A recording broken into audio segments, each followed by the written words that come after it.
Welcome back, everyone. Today I'll be showing you the #1 deck of this format. This deck is incredibly powerful, fast, and flexible, and that's because of the leader. I really wanted to get this deck profile out to you guys because I know everyone's going to be building it and they're going to be looking for their deck profiles. So with that, let's begin. So if you don't know what GECKO MORIA does, it's for 1 Dawn attach when attacking, pay 2. You may trash 1 card from your hand, trash 2 cards from the top of your deck, and play up to 1 Thriller Bark Pirate type character with a cost of 4 or less from your trash. So this is very reminiscent of OPO1 Dofi leader, but in Dofi it was attach 2 and then pay 1. So this attack is a little bit weaker. We are attacking for 6 minimum to get the trigger off. But in exchange, Dofi really did need setup, and we don't really need setup because of that first trash one, we can simply throw away the Thriller Bark Pirates that we want to play, mill 2, so it wouldn't matter what the 2 is, and then play it. So that's what makes this deck incredibly consistent. All right, so let's get right into the cards. Victoria Sindri. Now, this is basically like the Perona of the Dofi deck. You don't, but the difference is you don't actually absolutely have to open with it, right? So Perona and Dofi, you really wanted to go ahead and set up the top 5, and Sindri mill 5, so you can guarantee all the assortments of cards that you would want to play. So I do like opening with it. It hurts to drop a 2K counter out, but the consistency of having a bigger trash to play stuff out of makes up for that. Well worth it. Like later in the game, she's just her 2K, but early opening is amazing. Next, we have 4 Absalom. This is on play, you may return 2 cards from your trash to the bottom of your deck in any order. KO up to 1 character with a cost of 2 or less. Now, originally, this was designed to pop your own characters, but in the competitive version of Moria, you really do want to reduce your opponent's play cost characters and then blow them up. And I say we originally designed to blow up your own characters because it doesn't specify whose character it does, and then you get to trigger off effects like Inupe or the Zoro zombie, so you can get their on KO effects. But we could be using it for its original purpose, so it's stuff I'm still testing out, which is what I have over here. These are the cards I am considering throwing in some kind of quantity. So next we have 4 Dr. Hogback. On play, you may return 2 cards from your trash to the bottom of your deck in any order. Add up to 1 Thriller Bark Pirate type card other than Dr. Hogback from your trash to your hand. So notice that it doesn't have a play cost requirement, meaning if you trash like your Moria, you have a way of getting it back because you can trash anything as long as you have a Dr. Hogback, play the Dr. Hogback out of trash, and then get your Moria back, making this deck incredibly consistent because you can always just search your bosses. Now, here is my favorite summon, Perona. So 2K counter, 4 cost, so it's targetable by all your Moria effect. So if your opponent has 5 or more cards in their hand, choose 1. Your opponent trashes 1 card from their hand. I love that first effect. She is like my go-to first summon. If I open with her, I don't even need to worry about the Victoria Sindri. So as soon as I go first, on my second turn, when I switch attack for 3, I drop with the Perona, play the Perona, make them rip a card before they choose the guard. It's absolutely amazing. And then if my opponent chooses to get rid of this by attacking into it, I'll be able to play it again and rip another card. And that's really a tough choice for them because she's also a 5K. I mean, they're all 5Ks, but like because they're 5Ks, they're actually devastating attackers. So you attach 2 Dawns and then start swinging at them for 7, getting your damages in super early, and then because you can just recycle this, you don't have to worry about their hand getting too big. All right, but she does have a second effect, as if it wasn't good enough. Give up to one of your opponent's character with a -3 cost during this turn. Now, for that to really do anything, you'd have to hard play either this or, the Absalom, because we're not really playing it with GECKO MORIA to use its second effect because there's nothing that's 2 costs or less that we have that can pop. So it really is, you can't mix these turns. And then, of course, I'll go ahead and show the last bit of the Thriller Bark engine, and that is GECKO MORIA. I managed to get 3 altarts. This is amazing. These are hovering around like $80, $90 right now on release. All right, and if you don't know what it does, it's on play, choose up to one character card with a cost of 4 or less, and one character with a cost of 2 or less from your trash.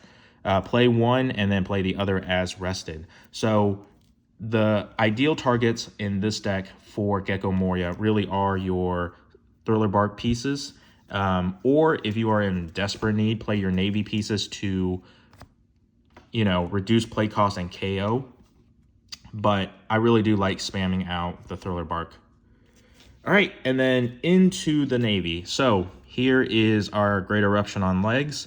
Not that the legs really matter because she's a 0 power, but she is a searchable 2K because we do have some deck searchers. So on play, give up to one of your opponent's character -2 cost during this turn. That's all she's really in here for. I do like keeping one in trash just in case, like I said, to drop a GECKO MORIA, to drop a Suru, then either an Absalom or a Roblucci, something to destroy.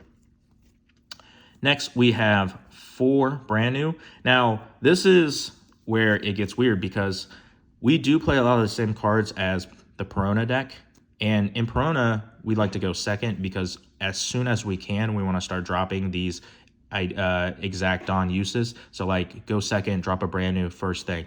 Now, in GECKO MORIA, even though we play a lot of the same cards, we like to go first because his effect really is an odd number effect. So if we go first, we hit 5, we can use GECKO MORIA and we can use brand new. So it's a delay on when we want to play these smaller characters, but that's fine because we're spamming the board already with all the 4-cost Thriller Bark cards.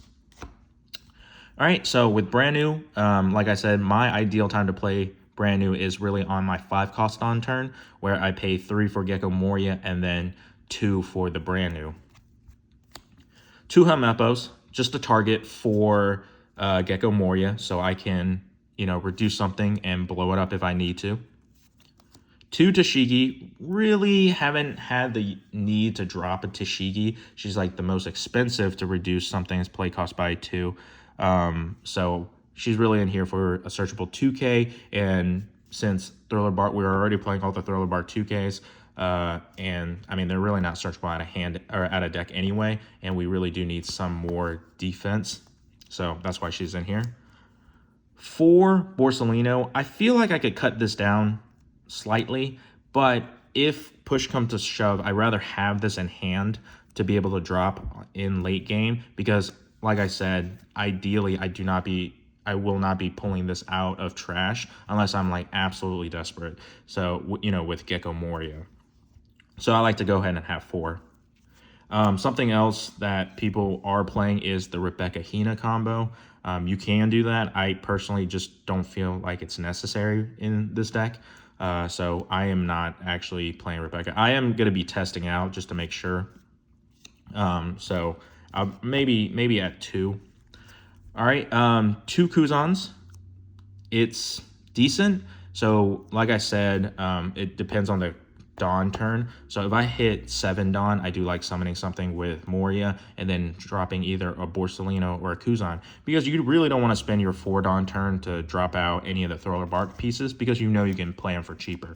You can just trash them and then play it out.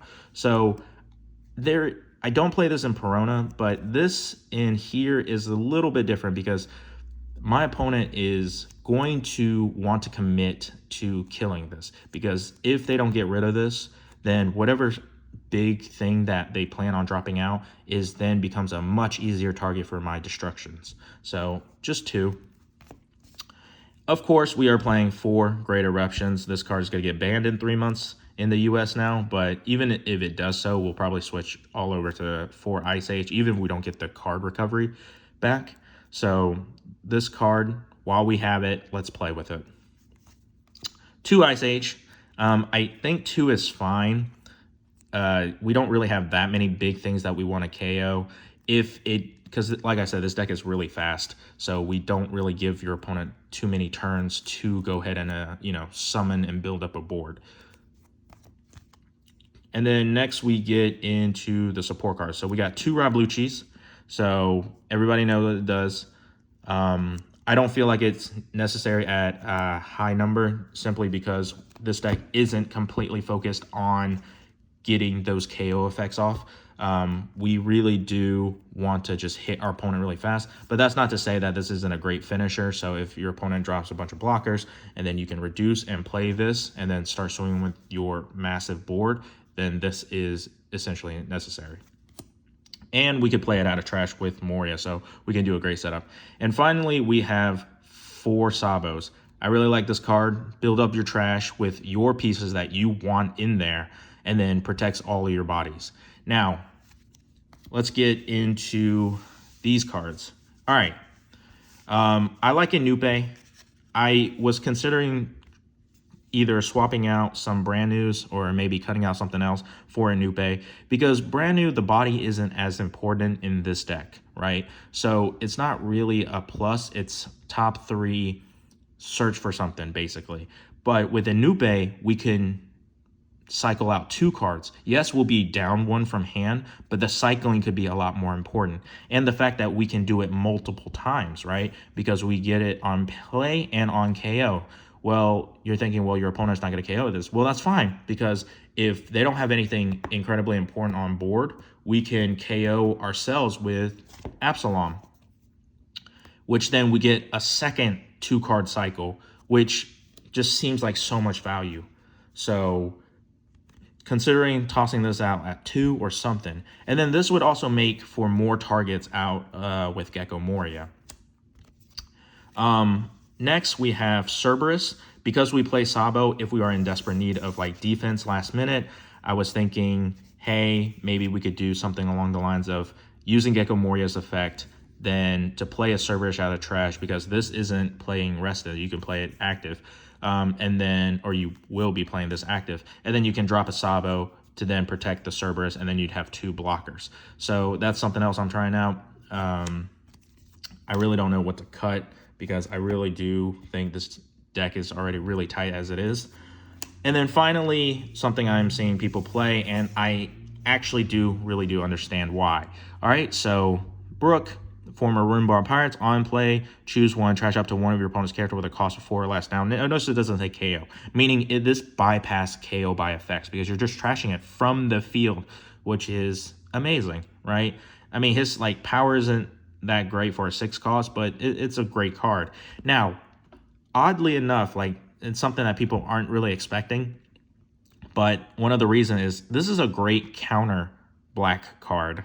And that's because of your opponent places 3 cards from the trash at the bottom of their deck in any order. Once you play this deck, you realize, like, if you don't play Sindri and you spend your early turns playing, you know, your Hogback and your Absalom, your trash is basically going to be nothing. And if your opponent drops a Brook on you while you're going against this, or against, you know, Sakazuki, right?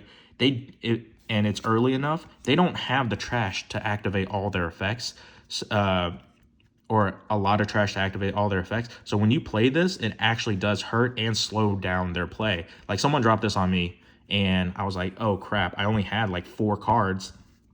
So I had to drop another card out of hand for GECKO Moria to mill 2, and hopefully had another target in there. Because this deck has a ton of Navy, it has more Navy than Thriller Bark, which is why that hurts so much, which is also why I'm considering throwing in more Thriller Bark. I will have the gameplays of this out soon, along with Perona, but I think this is a great deck, and everyone should really be giving it a try. All right, thanks for watching. Let me know your thoughts, things you are trying, and let me know in the comments down below. Thanks for watching.